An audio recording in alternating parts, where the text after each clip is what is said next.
বিশ্বকাপের মঞ্চে এমন উল্লাসের জন্য নেপালের কত বছর অপেক্ষা করতে হয়েছে জানেন?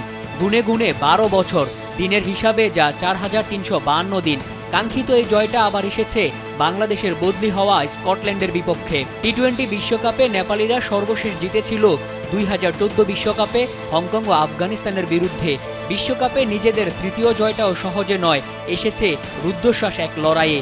শুরুতে ব্যাট করে মাইকেল জোনসের ৪৫ বলে ৭১ রানের ইনিংসে ১৭০ রানের বিশাল সংগ্রহ দাঁড় করায় স্কটল্যান্ড। জবাব দিতে নেমে আগ্রাসী ব্যাটিংয়ে পাওয়ার প্লেতে বিনা উইকেটে ৫৬ রান তোলে নেপাল। তবে ইনিংসের মাঝপথে ধাক্কা খেলে শেষ ৫ ওভারে সমীকরণ দাঁড়ায় ৫৯ রান। হারের সংখ্যা জেগে উঠলেও ত্রাতা হয়ে সব সমীকরণ পাল্টে দেন দীপেন্দ্র সিং। তার ২৩ বলে ৫০ রানের হারানামানা ইনিংসে ১২ বছরের আক্ষেপ ঘুচিয়ে স্কটিশদের ৭ উইকেটে হারিয়ে স্মরণীয় এক জয় দিয়েই এবারের আসর শেষ করল নেপাল।